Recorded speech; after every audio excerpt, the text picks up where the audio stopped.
kiongozi wa kanisa kwa yale makaribisho mazuri umepata kukaribisha katika eneo hili, na tunashukuru Mungu kwa sababu ya kutujalia hiyo neema ya kipekee ili kwamba tuweze kuhubiri hapa kwa huo muda wote.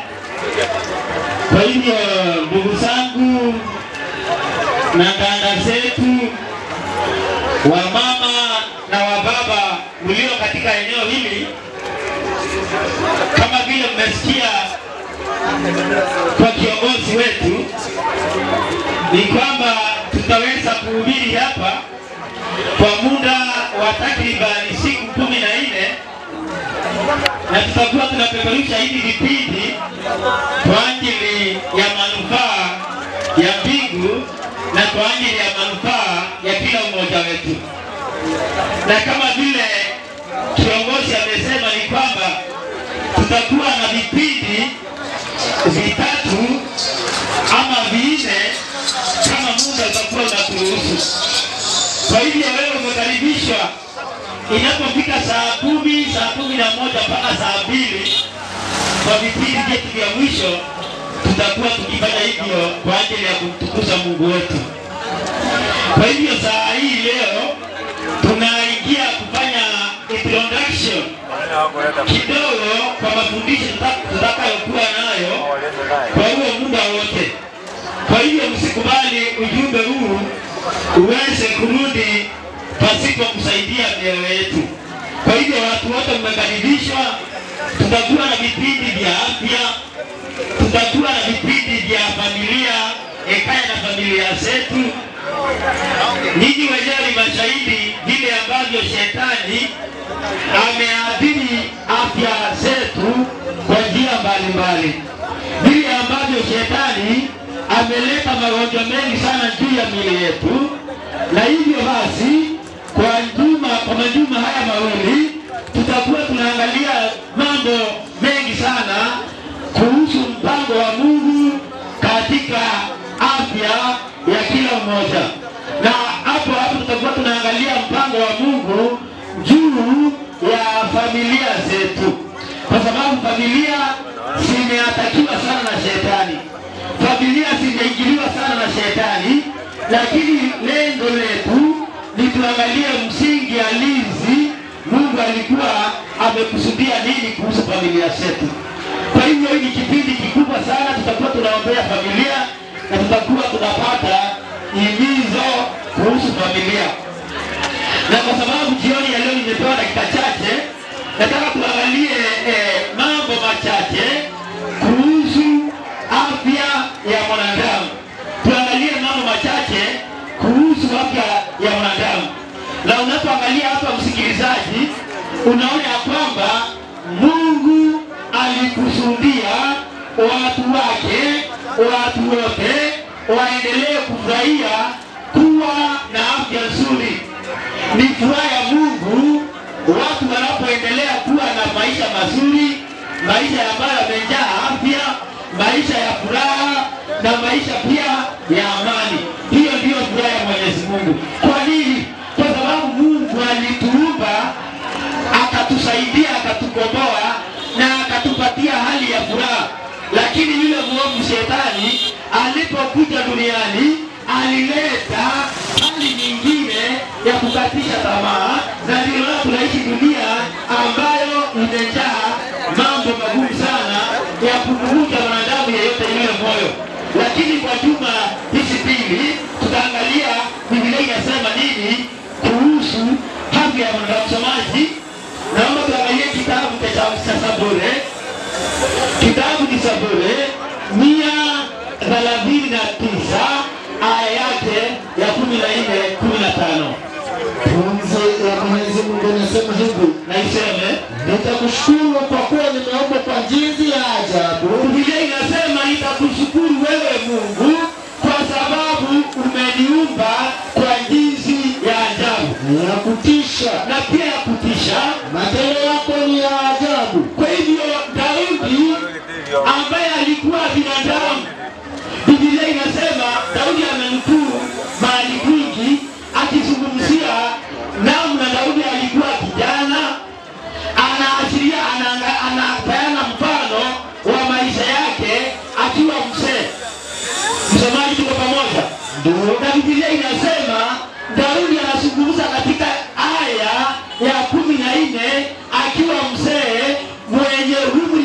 mingi.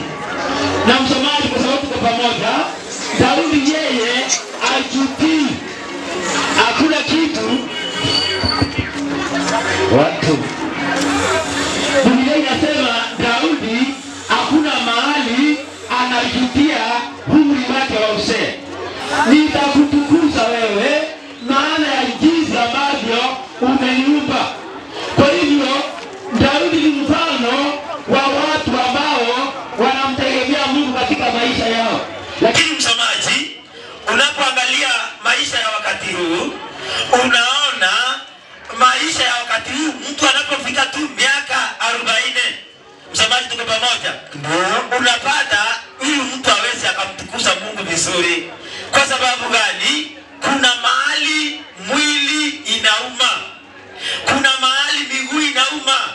Unapata mtu ameanza kutoka 40 na kuenda juu, ameanza kulia mgongo, ameanza kulia magoti, joints zimeanza kupiga kelele kama ngari, kama urundumu imemaliza ngirisi. Lakini Daudi anaandika katika chapter number 139 aya yake ya 14, Daudi ananukuu haja hii akiwa mzee wa umri wa juu sana, more than 100 years. Lakini anasema nitakutukuza wewe Mungu kwa jinsi ambayo umeniumba, matendo yako ni ya ajabu. Kwa hivyo msomaji, tukimuishia Mungu vizuri, tukikula vizuri, tukikunywa vizuri, tukitembea kulingana na mpango na utaratibu wa Mungu, hata na sisi katika umri wetu tutaendelea kumtukuza Mungu kama Daudi. Endelea kusoma umalize. Anasema hivi, na nafsi yangu yajua sana, mifupa yangu haikusitirika kwako. Nilipoumbwa kwa siri, nilipoumbwa kwa ustadi pande za chini za nchi. Kwa hivyo anasema mifupa yake Daudi haikusitirika Mungu alipokubali aumbwe, na inasema ya kwamba haikufichwa mahali popote. Daudi anaendelea kumtukuza Mungu kwa sababu ya mifupa Mungu aliyokuwa amempatia. Na tutakuja kuangalia katika fundisho hili, binadamu yeyote ana mifupa mingapi katika mwili wake, na tutakuja kuangalia chakula gani ya kukula ili kila mtu aweze kuwa na nguvu katika mifupa yake, kwa sababu Daudi anaangazia jambo hilo. Anasema ya kwamba Mungu mwenyewe halimuhifadhi vizuri. Kwa hivyo ndivyo Daudi alikuwa anamtukuza Mungu katika umri wake wa uzee. Na tunaambiwa sisi kama binadamu wa nyakati za mwisho tunafaa kuiga mfano ule wa Daudi ili tuendelee kumtukuza Mungu katika ule umri Mungu ametupatia wa kuishi katika maisha yetu. Watu. Kwa hivyo tunaendelea kuangalia, soma maliza hiyo fungu msomaji. Anasema hivi, 16. Macho yako yaliniona kabla sijakamilika. Chuoni mwako ziliandikwa zote pia. Siku zilizoamriwa kabla hazijawa bado. Mungu, fikra zako zina thamani nyingi kwangu. Asante sana msomaji. Kwa hivyo Daudi anasema ya kwamba macho ya Mwenyezi Mungu yalimuona, habari na taarifa ya maisha yake yaliandikwa kwenye kiganja cha Mungu hata kabla Daudi hajakuwa msomaji. Tunataka watu waelewe ya kwamba vile tunaishi hapa ndani ya Kibera ni kwa sababu ya mpango wa Mungu. Vile tumeleta crusade wakati huu na hujasafiri nyumbani na hujaenda kazi bali pia ni kwa mpango wa nani? Wa Mungu. Biblia Daudi anasema ya kwamba Mungu alimuandaa hata kabla ya yeye kuumbwa. Kwa hivyo hakuna jambo linatendeka kwa maisha yako msikilizaji kama iko imepangwa na Mungu. Ndio tunaambia kwamba hivi ndivyo Mungu alikuwa amepanga. Na anasema ya kwamba msomaji, jambo ambalo nataka watu wajue ni mahali Mungu amesema ya kwamba nafsi yako, ama Daudi anasema nafsi yangu ni ya dhamana sana machoni pa Mwenyezi Mungu. Msomaji, mwalimu, nataka watu waelewe ya kwamba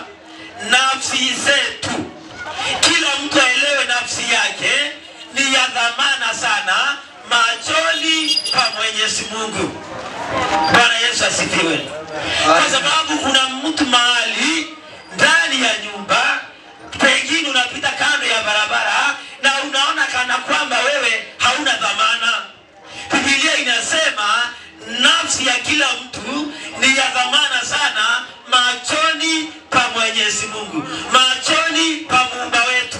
Kwa hivyo tumekuja kutangaza ya kwamba kila mtu, huwa unafanya biashara ndogo, huwa unafanya biashara kubwa, nafsi yako, afya yako ni ya dhamana sana machoni pa Mwenyezi Mungu. Msomaji, unajua ni nini kinafanya maisha ya mtu yaweze kuwa na dhamana? Unajua ukienda kwa maduka utapata dhamana ya nyanya na dhamana ya kitunguu, dhamana ya omena ni tofauti. Msomaji, ni kweli? Ni kweli. Hiyo dhamana ya vitu ambavyo mwanadamu amevitengeneza, dhamana yake hakuna wakati inatoshana. Kweli msomaji? Haziwezi. Lakini kwa sababu Mungu aliyekuumba wewe, aliyeniumba mimi, akaumba viongozi wa ngazi ya juu, Mungu peke yake ndio hana upendeleo. Na ndio Daudi anasema katika hiyo fungu la 16, anasema nafsi yangu ni ya dhamana sana mbele ya Mwenyezi Mungu. Kwa hivyo kama kuna mtu alikuwa ameanza kujidharau, kama kuna mtoto alikuwa ameanza kujiona duni, tumekuja hapa kutangaza ya kwamba nafsi ya kila mmoja wetu ni ya dhamana sana. Sio kama nyanya ya shilingi 5, sio kama kitunguu ya shilingi 10. Nafsi yako, nafsi yangu, nafsi ya kila mwenye hai binadamu ni ya dhamana sana. Msamaji, kwa nini ya dhamana? Kitabu cha Wakorintho wa kwanza 6 fungu lake la 19-20. Soma. Wakorintho wa kwanza. Tunataka kuangalia dhamana ya mwanadamu inaanza wapi na inatoka wapi. Wakorintho wa kwanza 6:19-20. Hao hamjui ya kuwa mwili wenu ni hekalu la Roho Mtakatifu? Kidogo msomaji. Hao hamjui ya kwamba miili yenu ni hekalu la Roho Mtakatifu? Unajua msomaji, kuna mtu ndani ya kijiji hapa haujawahi fundishwa ya kwamba huo mwili wako kutoka wayo ya kichwa ya mguu mpaka nywele ya kichwa, kuna mtu hujajua ya kwamba wewe mwenyewe vile ulivyo ni hekalu la Roho Mtakatifu. Yaani wewe mwenyewe hivyo ulivyo, wewe ni hekalu. Mwili wako ni mahali panafaa kutunzwa. Mwili wako unafaa kutumika kwa matumizi mazuri. Msamaji, mwalimu, inasema nini? Soma. Narudia, au hamjui ya kuwa mwili wenu ni hekalu la Roho Mtakatifu aliye ndani yenu, mliyepewa na Mungu, wala ninyi si mali yenu wenyewe? Asante sana, weka kidole msamaji. Anasema wala nyinyi sio mali yenu wenyewe. Kwa hivyo mwili wako ni hekalu la Roho Mtakatifu anayekaa ndani yako. Biblia inasema wewe mama, wewe baba, wewe mtoto, anasema mwili huo ulio nao sio mali yako mwenyewe. Hivyo basi unafaa kutumia mwili wako kwa jinsi itakavyompendeza Mungu, kwa namna itakavyompendeza Mungu. Unajua msomaji, inasema mwili wako ni hekalu. Na watu wanaelewa kazi ya hekalu ni kazi ya kumtukuza nani? Mungu peke yake. Ni kazi ya kumwabudu Mungu peke yake. Kwa hivyo nafsi, tuliambiwa kwamba ni nafsi iliyo na dhamana kubwa sana. Daudi alisema, na ndio tunaambiwa kama ni ya dhamana inafaa kumtukuza Mungu. Aya 20 msomaji. Anasema hivi, maana mlinunuliwa kwa dhamani. Kwa hivyo maana mlinunuliwa kwa dhamani. Kwa hivyo msomaji, fungu la 16 aya ya 39 fungu kitabu cha Zaburi, Daudi alisema nafsi ya mwanadamu ni ya dhamana sana. Msomaji, ni ya dhamana kwa sababu mwanadamu alikombolewa kwa damu ya dhamana sana. Mwanadamu hakukombolewa kwa vitu za kuharibika. Mwanadamu hakukombolewa kwa mali ya dunia. Alikombolewa kwa damu ya Yesu Kristo. Kwa hivyo basi tunaambiwa mwili unahitaji utunzwe. Unahitaji utunze mwili wako. Unahitaji utumie mwili wako kwa namna ya kumtukuza Mungu. Tumia mikono yako kufanyia Mungu kazi. kazi, tumia miguu yako kufanyia Mungu kazi, lakini usitumie kwa namna ambavyo haitaweza kumtukuza Mungu. Kwa hiyo tunaona ya kwamba tuliweza kununuliwa kwa dhamana sasa, basi na ndio maana tunafaa kumtukuza Mungu. Kwa hivyo ndivyo Biblia imezidi kusema kwa ajili ya maisha yetu, ili tuweze kumtukuza Mungu katika maisha tunayoendelea kuishi. Msomaji, angalia kitabu cha Wathesalonike wa kwanza 6, wa pili 3:16. Anasema hivi, Wathesalonike wa pili 3:16. Sasa Bwana wa amani mwenyewe na awape amani daima kwa njia zote. Kwa hivyo sasa Bwana wa amani mwenyewe na awape amani kwa njia zile zote. Bwana Yesu asifiwe. Bwana awe pamoja nanyi nyote. Bwana aweze kuwa pamoja na kila mmoja, nyinyi wote wa eneo hili. Kwa hivyo inasema Bwana wa amani mwenyewe hawape hiyo amani nyinyi wote. Kwa hivyo wakaaji wa eneo hili, tunashukuru kwa makaribisho mmetupatia. Mtatuvumilia, tutatembea katika nyumba zenu kwa hizo siku zote tukileta maombi na mazungumzo, na Biblia inasema Bwana wa amani awapatie hiyo amani siku zote. Mungu awabariki mpaka tutakapokuja kuendelea na hiki kipindi kesho. Subiri kidogo, tumkaribishe mwalimu wa pili alete introduction, na watatu pia atakuja, na kesho itakuwa kufundisha na kufundisha. Mungu aweze kuwabariki.